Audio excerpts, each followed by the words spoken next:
Guys, Saroj के पति के साथ क्या हुआ था? सरोज फर्स्ट पति की विधवा बनी या फिर सेकंड पति की? सरोज का बेटा दिया अपने पिता को मुखाग्नि, फिर भी नहीं रह पाया वो अपने घर। सरोज के सास ससुर क्यों निकाल दिए सरोज को अपने बच्चों के साथ घर से बाहर? सरोज लौट आई अपने मायके। आखिर गाइस ऐसा क्यों कर रहे हैं सरोज के ससुराल वाले? इतनी बड़ी दुश्मनी क्यों निकाल रहे हैं सरोज से, जबकि इतना बड़ा दुख पड़ा है सरोज के ऊपर? तो आइए गाइस सच्चाई जानते हैं इस वीडियो में। तो सबसे पहले आप सबका स्वागत करते हैं अपने उत्तर प्रदेश निशा सिंह के चैनल पे। तो कैसे हैं गाइस, आप सब अच्छे ही होंगे। गाइस, जैसे कि सबको पता है कि गोरखपुरिया भौजी की जो नंद है सरोज, उनके पति अब इस दुनिया में नहीं रहे। गाइस, अब आप लोग कंफ्यूज होंगे कि सरोज के दो पति थे, फर्स्ट वाले पति के साथ हुआ है या फिर सेकंड वाले पति के साथ। तो गाइस से ये कंफ्यूजन हम दूर करते हैं। जो सरोज के पहले पति थे, जिसके दो बच्चे थे, एक शक्ति एक आराध्या, उनके पिता अब इस दुनिया में नहीं रहे गाइस। पहले एक्सीडेंट हुआ था, उसके बाद वो कोमा में चले गए थे और 2 ही दिन बाद वो दुनिया को अलविदा कह के चले गए। आज गाइस सरोज के ऊपर दुख का पहाड़ टूट पड़ा है। बहुत ज्यादा रो रही है सरोज, क्योंकि आज 4 साल से वो अपने पति से दूर थी। पछतावा हो रहा है सरोज को कि ऐसा हमने क्यों किया। अगर हम साथ में होते दोनों, तो जो कुछ भी होता कम से कम साथ में रहते, साथ में बातें करते। सरोज गई थी देखने के लिए, लेकिन जब तक सरोज पहुंची वहां देखने के लिए, तब तक उनकी आंखें मूंद चुकी थी, ना बोल रहे थे न देख रहे थे। दोनों बच्चों को लेकर सरोज गई थी, लेकिन वो अपने बच्चों को नहीं देख पाए। बच्चे तो खैर देख लिए कि हमारे पिताजी जिंदगी और मौत से लड़ रहे हैं, लेकिन वो नहीं देख पाए कि हमारे बच्चे हमें देखने आए हैं। गाइस, अपने बच्चों को देखने के लिए आज 1 महीना पहले वो सरोज से बहुत लड़ रहे थे कि हमें अपने बच्चे से मिलना है, हमारे बच्चे से मिला दो। लेकिन गाइस ऐसा कुछ भी नहीं हुआ, और वो भी अपने परिवार के कहने के अनुसार चलते थे। 1-2 बार तो सरोज को लेकर गए थे गाइस, कमरा उमरा लेकर के वहां पे लेके रह रहे थे, लेकिन जैसे पता चला सरोज के सासू को, तैसे वो डांट बोलकर अलग करा दी बेटे और बहू को। गाइस, कैसी सास है, कैसे परिवार है जो बेटे बहू को अलग कराते ही चली आई, आज तक वो अलग करा रही है। तो गाइस बहुत ज्यादा दुख का पहाड़ टूटा है सरोज के ऊपर, बहुत ज्यादा। क्या ही कहें गाइस, बोलने के लिए आज कोई शब्द ही नहीं बचा है कि सरोज के लिए क्या बोले। बस भगवान से यही दुआ है कि भगवान इतना शक्ति देना सरोज को कि इस दुख के घड़ी से उभर कर वो फिर से एक बार बाहर आए और अपने दोनों बच्चों के लिए वो अपनी नई जिंदगी शुरुआत करें, अपने बच्चों के लिए जिए, अपने बच्चों की जिंदगी संवारें।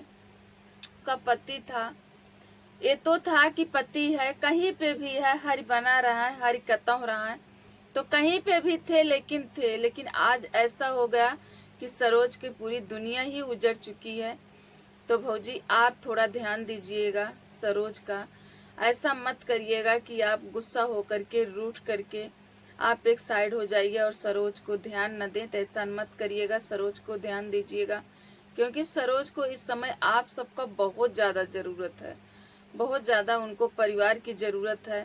सरोज अकेले न होने पाए, जब भी वो अकेले होगी तो अपना बीता हुआ पल, अच्छा बुरा सब कुछ याद आएगा उसको, सब कुछ। ऐसा कुछ नहीं है कि सरोज अपने अच्छे ही दिन याद करेगी, केवल वो बोल रही हैं कि हम अपने अच्छे दिन याद करके रो रहे हैं, लेकिन गाइस अच्छे दिन नहीं, बुरे दिन भी याद आएंगे कि आज ऐसा न किए होते तो ऐसा न होता, हम न किए होते।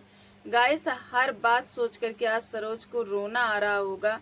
क्या ही बोले गाइस, भगवान न करे ऐसा किसी के भी साथ हो, चाहे किसी की बेटी हो, किसी की बहन हो, लेकिन ऐसा भगवान किसी के साथ न करे जो कि आज सरोज के साथ किए हैं। और दोनों बच्चों के भी भगवान इतनी शक्ति, इतनी विद्या, इतनी बुद्धि दें कि ये दोनों बच्चे इतना आगे निकलें कि अपने पिता का नाम रोशन करें, अपने माँ का नाम रोशन करें। और आज तो गाइस दुख का तो पहाड़ ही टूटा है।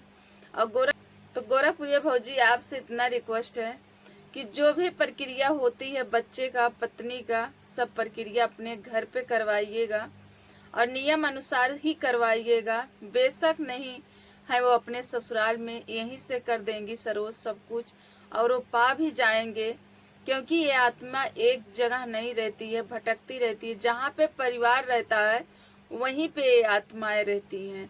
तो सरोज और सरोज के बच्चे यहाँ पे हैं तो आत्माएं जरूर आएंगी, उस बच्चे के पिता का जरूर आएंगी, अपने बच्चे के पास आएगी वो आत्मा।